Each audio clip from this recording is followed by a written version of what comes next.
আহমদুল্লাহ, ওই যে আহমদুল্লাহ, আহমদুল্লাহকে আসুন্না এই আসুন্না নাম দিয়া মানবতার বেরিবাদ হইতে চাইতেছো। এই আহমদুল্লাহ হলো পাবলিককে ধোঁকা দিয়ে ধোঁকা বানায়। আহমদুল্লাহর কোন টাইম আমরা আছে। আমাকে অনেক সময় অনেকে অনেক বাজে কথা বলেন, কটু কথা বলেন, হজম করে চলে যায় যে আমার ভাই হয়তো ভুল করেছেন। আমি আবার তাকে পাল্টা বলতে গেলে অসুন্দর হবে, মানুষ ইসলাম সম্পর্কে ভুল ধারণা নেবে। আমি সবর করার চেষ্টা করি। আল্লাহ আমাদের সব ভাইকে সেরকম হওয়ার তৌফিক দান করুন।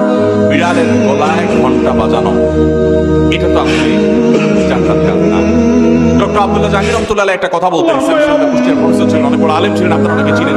স্যার একটা কথা বলতেন যে মুসলমানদের মধ্যে যে অনেকের আগুন লাগছে, এই হুজুর ওই হুজুরের বিরুদ্ধে, ওই হুজুর ওই হুজুরের বিরুদ্ধে বলে, এগুলো আমি থামাতে পারবো না, এত ক্ষমতা আমার নাই যে আমি থামাই দেবো। তবে আমি একটা কাজ করতে পারি, সেটা হলো নতুন করে যেন কোনো আগুন না লাগে, আমি এই জন্য কোনো কারণে আমি আব্দুল্লাহ জাহাঙ্গীর রহমতুল্লাহ সেই বিষয়টাকে মাথায় রেখে কোরআন হাদিসের নির্দেশ দিকে তাকিয়ে আমি পারতপক্ষে আলহামদুলিল্লাহ আমি কোনো আলেমকে খোঁচাখুচি করি। আপনারা শুনছেন কোনোদিন খোঁচাখুচি করতে?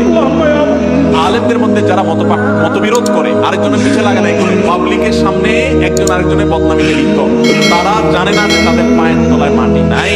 এই দেশে ইসলাম বিদ্বেষীরা ষড়যন্ত্র করে কত ভয়ঙ্কর গর্ত খুঁড়ে রেখেছে, এটা যদি তারা জানতো তাহলে এই কাদা ছোড়াছড়ি বাদ দিয়া সেগুলোর বিরুদ্ধে তারা লাগতো।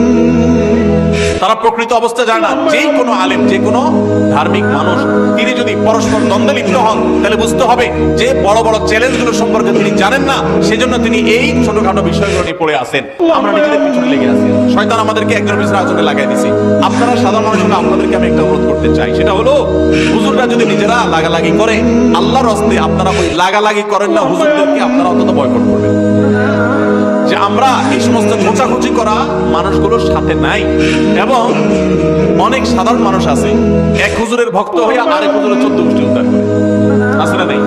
ফেসবুকে জিহাদ করে দেখবেন, জিহাদ, এটা হলো শয়তানের জিহাদ। যে এক হুজুরের পক্ষ হয়ে আরেক হুজুরের বিরুদ্ধে লেখা গালিগালাজ করতেছে। আপনার কে শিখাইছে? আপনার কোন হুজুর যদি আপনাকে শিখায় আরেক হুজুরের বিরুদ্ধে গালিগালাজ করো, ষড়যন্ত্র করো, তো মনে রাখবেন ওই হুজুর থেকে ইসলাম শিক্ষাই আপনার চাই।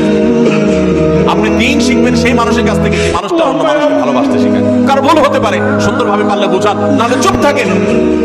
নবী সাল্লাল্লাহু আলাইহি ওয়াসাল্লাম পরিষ্কারভাবে বলেছেন যে ব্যক্তি আল্লাহ এবং আখিরাতের প্রতি ঈমান আনে, ফালিয়াকুল খায়রান আও লিয়াসমুত, সে হয় ভালো কিছু বলবে, তাহলে চুপ থাকবে, মুখ দিয়ে খারাপ কিছু বলবেন না। আমার অবাক লাগে, অনেক হিন্দুদের আইডিতে অনেক আমাদের ছেলেপেলেরা, মুসলমানের ছেলেপেলেরা দেখা যায় কমেন্ট করে সেখানে তাকে গালিগালাজ করে, মালাও এটা সেটা নানান খারাপ কথা বলে।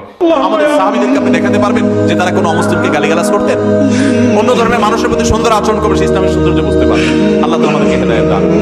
তাহলে পারস্পরিক কাদা ছোড়াছড়িতে আমরা নাই, কি বলেন? আমরা নাই, আমরা কখনো করব না।